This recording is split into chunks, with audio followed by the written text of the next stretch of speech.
Big TV భక్తి సమాచారం WhatsApp ఛానల్లో జాయిన్ అవ్వండి. అన్ని విశేషాలు ఎప్పటికప్పుడు తెలుసుకోండి. అందరికీ నమస్కారం. Welcome to big TV. ఎన్నో ఆధ్యాత్మిక ప్రశ్నలకు సమాధానం చెప్పడానికి ఇప్పుడు మనతో పాటు జీవీఎల్ఎన్ చార్యులు గారు మనతో పాటు ఉన్నారు. వారితో మాట్లాడతాం. నమస్కారం గురుగారు. గురుగారు, మనం చాలా వరకు వింటూ ఉంటాం గత జన్మలో చేసిన పాపాలు ఈ జన్మకు కూడా వెంటాడుతూ ఉంటాయని. కానీ ఆ పాపాలు వ్యాధుల్లాగా మనల్ని వెంటాడుతాయి అనేది అసలు ఎంతవరకు నిజం అంటారు? అసలు పాపాలు పుణ్యాలు అంటే తెలియాలి. అసలు గత జన్మలు అనేవి ఉన్నాయా లేదా అనేది ఒక పరిశోధనాత్మకమైనటువంటి అంశం. కానీ ఏదైనా మనకు పెద్దలు చెప్పినటువంటి సూత్రాలు మనకు ప్రామాణికం.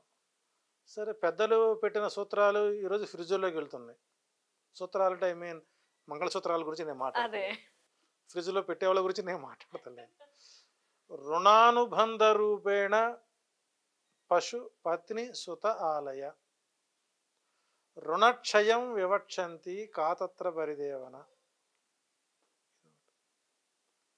కర్మణ్యేవాధికారస్తే మాఫలేషు కదాచన గీతల భగవానుడు చెప్పాడు. జాతహ్యి హివో మృత్యు ఒక ఆయన చెప్పారు. అదం కాష్టం ఇదం కాష్టం జలైన సంగమ సంయోగాశ్చ వియోగాశ్చ. ఇవన్నీ జన్మలు కర్మల యొక్క వైరుధ్యాన్ని, జన్మకి కర్మకి మరుజన్మకి మధ్య జరిగేటువంటి సంఘర్షణ మొత్తాన్ని కూడా వివరించడం జరుగుతుంది. అదొక బిగ్ దాన్ని సుమారు ఒక 60-70 ఎపిసోడ్లు చేస్తే కానీ అది పబ్లిక్కి రీచ్ అవ్వదు. సో ఈ టాపిక్ ఇక్కడ వ్యాధి రూపము అని మాట అన్నారు మీరు. అంటే పూర్వజన్మలో చేసినటువంటి కర్మ ఫలితాలు ఈ జన్మలో వ్యాధులుగా వస్తాయా? 100% వస్తుంది. అంటే ఏ పాపాలకి ఏ వ్యాధులు వస్తాయి, అసలు దేని కారణంగా వస్తాయి, దాని గురించి ఏమైనా సారాంశం ఏమైనా చెప్పగలరా? ఇక్కడ మొట్టమొదట దీని లోతులకు వెళ్ళాకంటే ఫస్ట్ మీకు బేసిక్స్ చెబుతాను. తల్లి గర్భములో ఉన్నటువంటి శిశువు అంటే గర్భవతి అయినటువంటి అమ్మాయి దేవాలయాలకి పోకూడదు, మొక్కుబళ్ళు తీర్చుకోకూడదు, కొబ్బరికాయలు కొట్టకూడదు, హారతులు తీసుకోకూడదు, సినిమాల షికారులు మాత్రం పోవచ్చు. అంటే కొబ్బరికాయ ఒక్కటే కొట్టకూడదు అంటూ పెద్దవాళ్ళు చెప్తూ ఉంటారు కదా, గుళ్ళకి వెళ్ళొచ్చు అంటూ ఉంటారు అని కూడా వెళ్ళకూడదని కూడా చాలా మంది చెబుతున్నారు కదా. అంటే నేను విన్నంత ఎవడికి వాడు సైద్ధాంతిక కర్తలు అయిపోయారు. శాస్త్రం ఏం చెబుతుందండి, నీకు గర్భం రావడానికి కారణభూతమైనటువంటి దైవానుగ్రహము చేత పొందబడినటువంటి నవగ్రహాలను పూజించకూడదు అని ఆయన చెప్పుకొచ్చాడు. ఇక్కడ శుక్రుడు ద్రవ రూపములో ఆత్మకారకుడైనటువంటి జీవుడిని, దాని ఇంగ్లీష్లో మనం స్పామ్ అంటాం, తల్లి గర్భములోనికి ప్రవేశపెడుతున్నాడు. పెట్టిన తర్వాత నెల రోజుల పాటు తల్లి గర్భములో ద్రవ రూపంలో ఆత్మకారకుడైనటువంటి జీవుడు ఉంటాడు. ఫస్ట్ మంత్ గర్భము దాల్చడానికి ఏ గ్రహం సహకరిస్తుందని అనుకున్నాం? ఇప్పుడు శుక్రుడు. ద్రవ రూపములో తల్లి గర్భములో చేరినటువంటి ద్రవకారకుడైనటువంటి ఆత్మకారకుడు పూర్తి స్థాయిలో పరిణితి చెందడానికి నెల రోజుల పాటు కుజుడు సహకరిస్తాడు. ఓకే, ద్రవ రూపంలో శుక్రుడు, ద్రవ రూపంలో శుక్రుడు ఉంటాడు. ఎవరిని కాపాడుతున్నాడు? ఆత్మకారకుడైనటువంటి జీవుడిని కాపాడుతున్నాడు. ఆ జీవుడిని ఒక నెల రోజుల పాటు కుజుడు తన యొక్క అనుగ్రహం అంటే వేడిగా వెచ్చగా, అంటే కుజుడు అగ్నితత్వపు రాశి, శుక్రుడు జలతత్వపు రాశి. అందువల్ల కుజుడు చేస్తున్నాడు ఈ జీవుడికి కావలసినటువంటి అగ్ని వేడి, చలి పుట్టకుండా వేడి ఆ ద్రవ రూపంలో ఉన్నటువంటి జీవుణ్ణి ఘన రూపంలోకి మారుస్తాడు. సో 2వ నెలలో పిండం తయారవుతుంది. ఓకే, ద్రవ రూపములో ఉన్నటువంటి ఆత్మకారుని జీవుడిని కుజుడు రక్షిస్తే 3వ మాసం వస్తుంది. ఈ 3వ మాసంలో గురుడు ఆ జీవుడికి ఒక రూపాన్ని తయారు చేస్తున్నాడు. 3వ నెల. దాన్ని మనం ఇంగ్లీష్లో ఎంబ్రియో అంటాం. అవును. మన స్కాన్ తీసుకుంటే అదిగో కళ్ళు, అదిగో చెవు, అదిగో నోరు, ఇక మన వాళ్ళు అయితే పోలికలు చెబుతారు. సో కాబట్టి 3 నెలలు గర్భము నిండే వరకు బయటకి వెల్లడి చేయరు. ఎందుకంటే నరుడి యొక్క నాలుకకి, నరుడి యొక్క నోటికి ఆటం బాంబులే పెళ్తాయి కాబట్టి లోపల పిండానికి ఇబ్బంది అవుతుందేమో అని చెప్పేసి మొదటి 3 మాసాలు గర్భ శిశువుకి బయటకు చెప్పరు. ఓకే. ఇక 4వ మాసం వస్తుంది.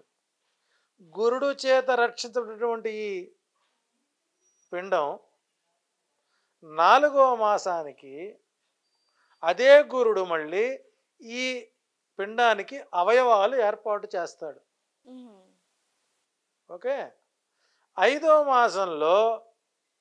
మాసంలో చంద్రుడు ఈ దేహానికి నరాలని, ఊపిరితిత్తుల్ని ఇచ్చి రక్త ప్రసరణకు మూలమయ్యేటువంటి మార్గాలు మొత్తాన్ని సూచిస్తాడు.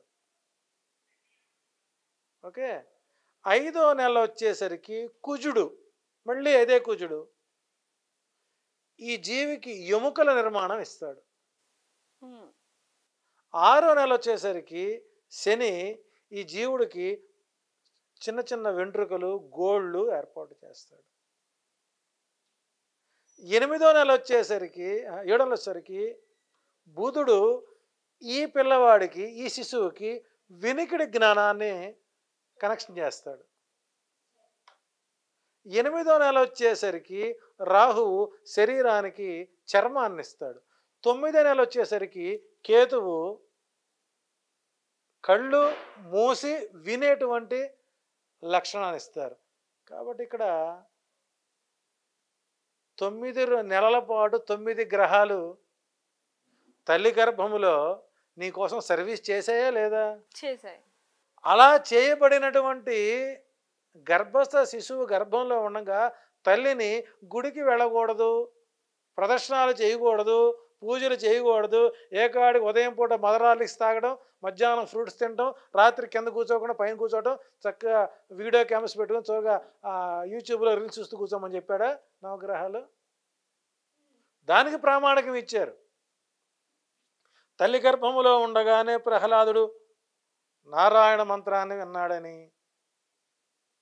తల్లి గర్భములో ఉండగానే ప్రహ్లాదుడు చరిత్ర, అభిమన్యుడు పద్మవ్యూహంలో వెళ్ళి తెలుసుకున్నాడని మనం ఇన్ని ప్రామాణికాలు చెబుతున్నప్పుడు మనిషి ఎందుకు తన వైఖరిని మార్చుకోడు అంటే ఇది కర్మే. చెప్పింది వినకపోవడం కూడా, చెప్పింది వినకపోవడం కర్మ, చెప్పింది వాస్తవం అని తెలిసినా ఆచరించకపోవడం కర్మ. కాబట్టి ఇక్కడ మనిషి వాచిక కర్మలు, కాయక కర్మలు, వాక్ కర్మలు 3 చేస్తాడు. మాటలతో కర్మ చేస్తాడు. నీకు నాకు శత్రుత్వం లేదు, నేనేదో అనేయాలి. ఆ అన్నటువంటి కర్మ నువ్వు ఎవరినైతే తిట్టి మనసు బాధ పెట్టావో వాడి మనసులో ఆ బాధ ఉన్నంత వరకు వాడి కర్మను అనుభవించాల్సింది. ఇది ట్రాన్స్ఫర్ అవుతుంది ఇటు. నన్ను ఎందుకు అన్నాడు, నా సంబంధాలు ఎందుకు అన్నాడు, నేనేం అనలేదు కదా, నేనేం చేయలేదు కదా, నా తప్పు లేనప్పుడు ఇలా ఎందుకు వచ్చింది అని వాడి మనసులో ఎంతవరకు చింత ఉంటుందో అంత చింత వాడి కర్మను అనుభవించాల్సిందే. అయితే గురుగారు ఇప్పుడు మీరు అన్నారు కదా ఒకరి కర్మ అనుభవించాల్సిందే అని, చాలా మంది ఏమంటారంటే ఈ కర్మని ఈ జన్మలోనే అనుభవిస్తావు అని అంటారు. మరికొంతమంది మాత్రం అంటే ఈ జన్మలో ఉన్న ఈ కర్మని వచ్చే జన్మలో అనుభవిస్తారు అంటారు. ఏది నిజం అంటారు? వచ్చే జన్మ ఉందో లేదో నీకు తెలుసా? అసలు పూర్వజన్మ ఉందో లేదో నీకు తెలుసా? తెలియదు ఎవరికి. ఈ జన్మ కర్మ ఈ రోజులో ఈ రోజు అయిపోవాల్సిందే. కర్మ అనేటువంటిది ఎలా ఉంటుందంటే 100 ఆవులు పోతున్నాయి, ఒక 25 నల్ల ఆవులు, ఒక 25 తెల్ల ఆవులు, ఒక 25 గోధుమ ఆవులు, ఇంకో మల్టీ కలర్ ఆవులు పోతున్నాయి. వీటమ్మ కూడా వీటి అన్నిటి తెలుపు ఆవులు దూడలే పుట్టాయి. పుట్టిన దూడలన్నీ తెలిపే. కానీ ఈ దూడలు కరెక్ట్గా తన తల్లి పొదుగు దగ్గరికి వెళ్ళి ముద్దు పెడతాయి. హ్మ్. ఆవుకు రంగులు ఉన్నవి గాని పాలకు రంగులు ఉన్నాయా, పాల వంటిదే నీ ఆత్మ, ఆవు వంటిదే పరమాత్మ. అంటే ఇక్కడ కర్మ అనేటువంటిది వెతుక్కుంటూ అక్కడికే వెళుతుంది. నువ్వు ఎక్కడ మొదలు పెట్టావో అక్కడికి రావాల్సిందే తిరిగి. ఇక్కడ అందుకే చెబుతారు, మనసు చేత కానీ వాక్కు చేత కానీ కాయం చేత కానీ ఎప్పుడు ఎవరిని హింసించకూడదు అంటారు. దానికి జ్యోతిష్య శాస్త్రంలో దృఢ కర్మలు, అదృఢ కర్మలు, దృఢ కర్మలు. ఈ దృఢ కర్మలు ఎలా ఉంటాయంటే అన్ఎక్స్పెక్టెడ్గా జరుగుతుంటాయి. మనం ఊహించకుండా జరిగేటువంటి సంఘటనలు. ఉదాహరణకు మన అహ్మదాబాద్ ఫ్లైట్ క్రాష్ అయింది. అది ఎవరిని ఊహించారా? ఇలా మన పాలెంలో బస్సు దుర్ఘటన జరిగింది, గ్రహించారా? బియాస్ నదిలో స్టూడెంట్స్ చనిపోయినారు, గ్రహించారా? ఎక్కడో పిడుగుబడి పడింది.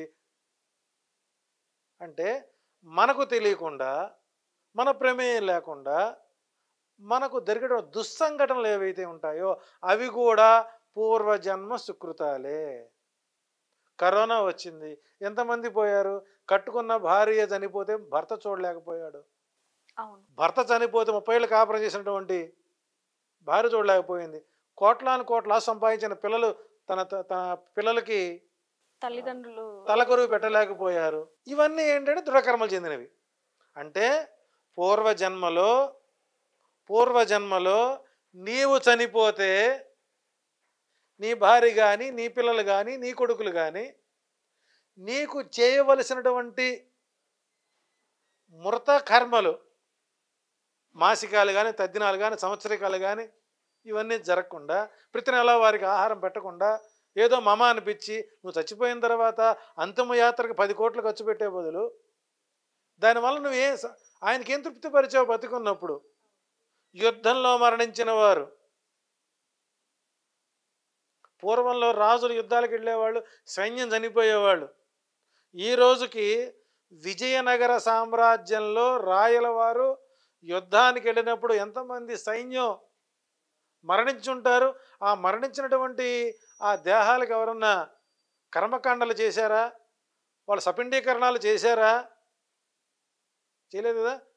ఆ చెయ్యనటువంటి ఏవైతే జీవులు ఉంటాయో ఆ ఆత్మకారకులైన వారు ఏ వ్యాధితో మరణించారో ఈ జన్మలో అదే వ్యాధితో పుడతారు. ఇది ఎట్లాగండి? దీనికి ప్రామాణికత ఏంటండి అనే ప్రశ్న మీరు వేసుకోవచ్చు. దీన్ని ఎలా నమ్మాలి మేమని. అంటే నిజంగానే చనిపోయిన వాళ్ళు మళ్ళీ అదే వ్యాధితో ఏ విధంగా మరి? అందుకే చెబుతారు, చనిపోయినటువంటి పరిస్థితిలో ఆ వ్యక్తి మెడలో ఏవో ఆభరణాలు ఉంటాయండి, చేతికి కానీ మెడలో కానీ ఉంటాయి ఖచ్చితంగా. అవి ఎవడో మన మధ్య వీడియోలు చూసాను, దరిద్రుడు చెప్పాడు, అవి ముట్టుకోకూడదు అన్నాడు. మరి బంగారం తగలబెట్టేయచ్చుగా, తెచ్చి మెడలో ఎందుకు వేసుకుంటున్నారు? అది బంగారం విలువ కాబట్టి. చచ్చిపోయిన వాడు పోతే పోయాడు, ఇది మిగిల్చిపోయాడు కదా అని. మెడలో తులసి హారం ఉన్నా, తామరమాలున్నా, నల్ల తాడు ఉన్నా 1 సంవత్సరం వరకు ఎవరైతే తలకొరివి పెడతారో, ఎవరైతే ఖననం చేస్తారో వారు తప్పనిసరిగా ఆ మాల ధరించాల్సిందే. అలా ధరించని పక్షంలో తండ్రి ఏ వ్యాధితో మరణించాడో ఆ కుటుంబం అదే వ్యాధితో ఇబ్బంది పడుతుంది. అంటే గురుగారు, ఇప్పుడు మీరు చెప్పిన దాని ప్రకారం అంటే చనిపోయిన వాళ్ళ మెడలో ఉన్నదా, లేకపోతే వాళ్ళు వేసుకోవాలి సపరేట్ గా అంటున్నారా? చనిపోయిన వారి మెడలో దహనం చేసే ముందు తీసి దహనం చేసే వ్యక్తి కానీ, ఖననం చేసే వ్యక్తి కానీ తప్పనిసరిగా మెడలో ధరించాల్సిందే. ఒకవేళ అలా వేసుకొని వాళ్ళు కనుక ఉంటే ఎటువంటి 3 సంవత్సరాల లోపు అదే కుటుంబంలో ఇంకొక మరణం సంభవిస్తుంది. దీనికి గరుడ పురాణం 13వ అధ్యాయంలో క్లియర్గా ఇచ్చారు. ఇది అథెంటిక్. ఇక్కడ దీనికి ప్రామాణికం ఏమిటి అని అర్థం. సీతాదేవి అన్వేషణ చేసి వచ్చిన తర్వాత సీతాదేవి అశోకవనంలో ఉన్నది అనేటువంటి ఆధారాలతో వచ్చినటువంటి ఆంజనేయుడిని రాముడు కౌగిలించుకుంటాడు. రామాయణం వాల్మీకి రామాయణంలో ఉంది. దీనికి సంబంధించినటువంటి పూర్తి ఆధారాలు ఉన్నాయి. ఆ వారికి సహకరించేటువంటి దండు ఒకటి ఉంటుంది, సైన్యం. ఒక గ్రూప్ ఉంటుంది కదా, ఇప్పుడు మనకి ఎట్టగైతే వాట్సాప్ గ్రూపులు ఉంటాయో లంకకు వెళ్ళేటువంటి గ్రూప్ ఒకటి తయారు చేశారు సీతాన్వేషణకి.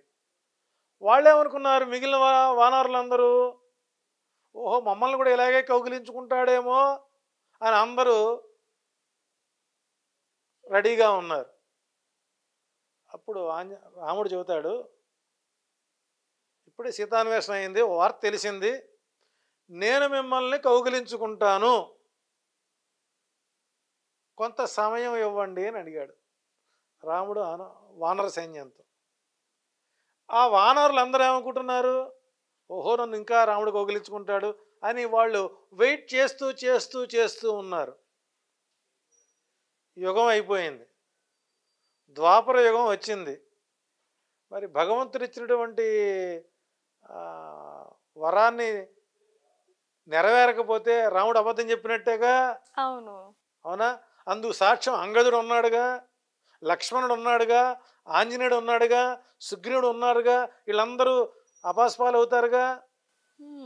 దాన్ని ఏం చేశాడు, మళ్ళీ ఈ వానర సైన్యం మొత్తాన్ని ద్వాపర యుగంలో వ్రేపల్లెలో గోపికలుగా పుట్టించాడు. ఎంతమంది గోపికలు? 16,000 మంది గోపికలుగా పుట్టించాడు. వాళ్ళందరితో ఆడుకున్నాడుగా, వాళ్ళందరికీ కౌగిలిచ్చాడుగా. అంటే ప్రసిద్ధమైనటువంటి కోరికలు ఏవైతే ఉంటాయో, సుప్రసిద్ధమైన కోరికలు ఏవై ఉంటాయో, భగవంతుడి పవిత్రమైన కోరికలు ఏవైతే ఉంటాయో అవి వాటి వలన కూడా శుభజన్మలు వస్తాయి. శుభజన్మలు అనేవి వస్తూ ఉంటాయి. అంటే కృష్ణుడు 16,000 మందిని ప్రేమించలేదు, 16,000 మంది పెళ్లి చేసుకోవాలా, వీళ్ళు ఇష్టపడ్డారు ఆయన్ని, గుడ్డలిప్పినా ఆనందపడ్డారు. కారణం వారి కోరిక నెరవేరడం కోసం. మరి రామాయణంలో కైక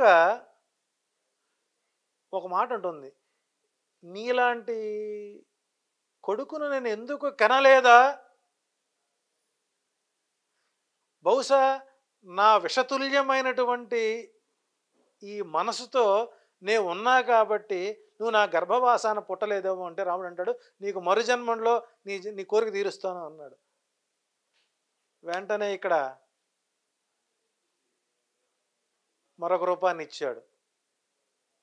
సింహిక రాముడి కోసం ఎదురు చూచింది, కోరిక నెరవేరలా, మరుజన్మకి మళ్ళీ పోతనగా పుట్టింది. మరి తన ఒడిలో ఆడుకున్నాడు కదా, పోతన ఒడిలో.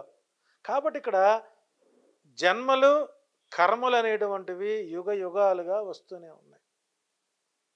కాకపోతే మనం కష్టం వచ్చినప్పుడు నేను పూర్వజన్మ ఏదో తప్పు చేస్తుంటా కాబట్టి నాకు ఇలాంటి కష్టం వచ్చింది అని నీవు గ్రహించినప్పుడు ఆ తప్పుని నీవు ఎందుకు సరిదిద్దుకోలేకపోతున్నావు? అందులో ఆ సమయానికి ఆ తప్పు అనేది అనుకుంటారు కానీ మళ్ళీ తర్వాత అదే రిపీట్ గా నీవు తప్పు చేసినా, ఒప్పు చేసినా, పుణ్యం చేసినా, పాపం చేసినా నీవు ఏదో ఒక రోజున నీవు పై స్థాయికి వెళ్ళినప్పుడు అక్కడ వాస్తవాలు ఒప్పుకోవలసిందే. మమ్మల్ని ఎలా గుర్తుపడతారండి, అటట కుదురుతుంది అని అంటున్నారు కదా. నీకు మన ప్రాంతంలో ఆధార్ కార్డు ఉంది, మనకు ఆధార్ కార్డు ఉందిగా. నువ్వు స్టేట్ మారినా, కంట్రీ మారినా నీ కళ్ళు మారవు, నీ ముక్కు మారదు, నీ చెవి మారదు, నీ రూపం మారదు. శరీరం మెరగచ్చు కానీ కళ్ళు మారవు కదా. అంతం పోవచ్చు, ముడతలు ఉంటాయిగా, మనిషివేగా, అది ఐడెంటిఫై అవుతుందా లేదా? పోనీ ఫింగర్స్ అని మారుతాయా? మారవు కదా. So it's identify. కానీ కలియుగంలో మానవులు ఎంతటి ఆలోచనలో ఉంటారో అంటే ఈ తయారు చేసేటప్పుడు బ్రహ్మ ఆలోచిస్తాడు, ఈ శరీరాన్ని 24 దివ్య పదార్థాలతో ఈ శరీరాన్ని బ్రహ్మ తయారు చేస్తాడు. పంచభూతాలు 5: నీరు, అగ్ని, వాయువు, ఆకాశము, భూమి. మన శరీరం పైన కనపడేటువంటిది భూమి, తల ఆకాశం. మన శరీరంలో జలం ఉందిగా, మన శరీరంలో వాయువు ఉందిగా. చూడండి, మనిషి ఎలా పుట్టాలో ఎలా పుట్టించాలో ఈరోజు టెక్నాలజీ వచ్చింది. విశ్వామిత్రుడు సృష్టికి ప్రతి సృష్టి చేసినవాడు. బ్రహ్మను ఎదిరించి విశ్వామిత్రుడు ప్రతి సృష్టి చేశాడు. కరేపాకు, వేపాకు. మనకు టీవీలో అకాయ్ టకాయ్ వస్తుంది కదా. అట్లాగే ఈ 24 పదార్థాల్లో అరిషడ్ వర్గాలు 6. పంచభూతాలు అయిపోయినాయి, అరిషడ్ వర్గాలన్నీ 6. 6, 5, 11. త్రిగుణాలు 3, పంచేంద్రియాలు 5. ఇట్లా 24 పదార్థాలు మొత్తాన్ని బ్రహ్మ ఏం చేశాడు చెప్పండి? శుక్రుడి ద్వారా నీవు ఆమె గర్భంలోకి వెళ్ళు. నీ గర్భం వచ్చిందంటే అర్థం ఏంటి? ఎవడో చస్తే అది పుణ్యాత్మో పాపాత్మో దానికి ఒక ప్లేస్ కావాలి. నీ గర్భంలో ప్రవేశింపజేస్తున్నాడు. పోతూ పోతూ ఏం చెప్పాడంటే బ్రహ్మ ఏం చేశాడంటే, 3వ నెల వచ్చిన తర్వాత, ఒక రూపం వచ్చిన తర్వాత, నీకు అవయవాలు ఏర్పడిన తర్వాత, నీవు పూర్వజన్మలో నువ్వు ఇలా చేశావు, నీవు ఈ పుణ్యాలు చేశావు, నువ్వు ఈ పాపాలు చేశావు, నువ్వు ఇంతమందిని కూని చేశావు, ఇంతమందిని రేపు చేశావు, ఇంతమందిని దోచుకు తిన్నావు, ఇంతమందిని మనసు చేత, ఇంతమందిని వాక్కు చేత, ఇంతమందిని కాయం చేత నానా ఈతి బాధలు పెట్టావు. కాబట్టి నేను తీసుకెళ్ళి ఈ జీవిలో ప్రవేశించి పెడుతున్నాను. నీవు ఆ తప్పులు సరిదిద్దుకొని మళ్ళీ నా దగ్గర రా అని చక్కగా చెబితే వీడు అంటుంటాడు. తల్లి గర్భంలో ఉండగా పిల్లవాడికి వినికిడి జ్ఞానం వస్తుంది. ఆ వినికిడి జ్ఞానాన్ని బ్రహ్మ చెబుతాడు.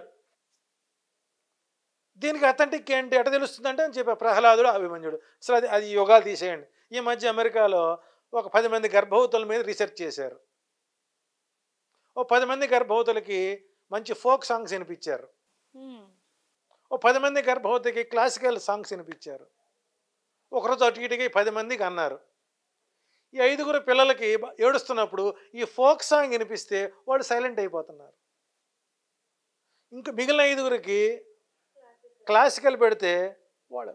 సపోజ్ నా ఇంట్లో జరిగే సంఘటన చెప్తాను. మా భార్య గర్భవతున్నప్పుడు ఎండమావుల సీరియల్ మొదలైంది. చిన్నపిల్లాడు పుట్టినప్పుడు ఇది మొదలైంది, ఎండమావుల సీరియల్. ఆ సీరియల్ డైలీ వాచ్ చేసేది. ఆ పిల్లవాడు గర్భంలో ఉండగా ఆ సీరియల్ మొత్తం విన్నాడు. ఆ సీరియల్లో పాటలు అప్పుడు ఆడియో రూపంలో బయటికి ఇచ్చారు. వాడు ఏడుస్తున్నప్పుడు ఈ పాటలు పెడితే సైలెంట్గా ఉండేవాడు. అంటే గర్భంలో ఉన్నప్పుడు ఆ వినికిడి శక్తి ఉంటుందనేది కూడా మనం అందరికీ తెలిసినదే అని చెప్పి. ఇక్కడ మన సమాజం ఎలా ఉంటుందంటే, ఇవి నమ్మే వాళ్ళకి మనం వీడియో అక్కర్లేదండి. ఇప్పుడు నేను చెప్పేటువంటి అంశాలు కర్మ అనేది ఉన్నది, దైవం ఉన్నది నమ్మే వాళ్ళకి. నమ్మని వాళ్ళకి మనం చెప్పాల్సిన అవసరం ఏర్పడిపోయింది. నమ్మాలా వద్దనే వాళ్ళని జ్ఞానులు 3 రకాలుగా ఉంటారు. ఒకడు ఎండుకట్టె లాంటి వాడు కొద్దిగా అగ్ని రాజేస్తే కాలిపోతాడు.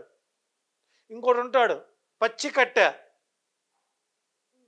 వాడు పెట్రోల్ పోస్తే తగలబడ్డు, ఆ కట్టె తగలబడదు. ఇంకోటి ఉంటుంది ఎండి ఎండకుండా ఉంటుంది, వాళ్ళ కొద్దిగా పెట్రోల్ పోసి పక్కన గాలి ఊస్తే కొద్దిగా రగులుకుంటుంది అనమాట. ఏదో మన మొక్కజొన్న బుట్ట కనుక కాల్చినట్టుగా కాల్చాలి. కాబట్టి ఇక్కడ సైంటిఫిక్గా అమెరికా వాళ్ళు చెప్పారనో జపాన్ వాళ్ళు చెప్పారనో ఇవన్నీ చెబుతారు, కానీ మనవాడు చెప్తే నమ్మరు. ఇది మన దౌర్భాగ్యం.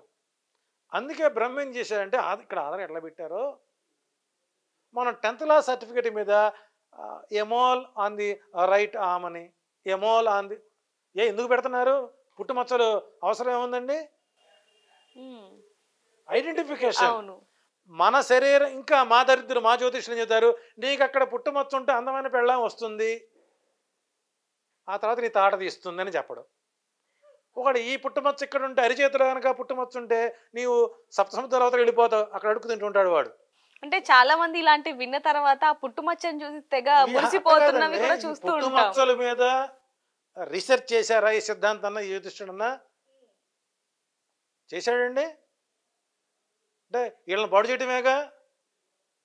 అమ్మో నాకు ఇక్కడ పుట్టుమచ్చ లేదు, నా కుడి కంట్లో ఉంటే మంచి అందమైన మొగుడు వస్తాడుంది, నాకు కుడి కంట్లో లేడు, దీని పక్క కంట్లో దీనికి ఉంది, దీనికి అందమైన మొగుడు వస్తాడేమో, అసూయ ద్వేషాలు కలిగించడమేగా.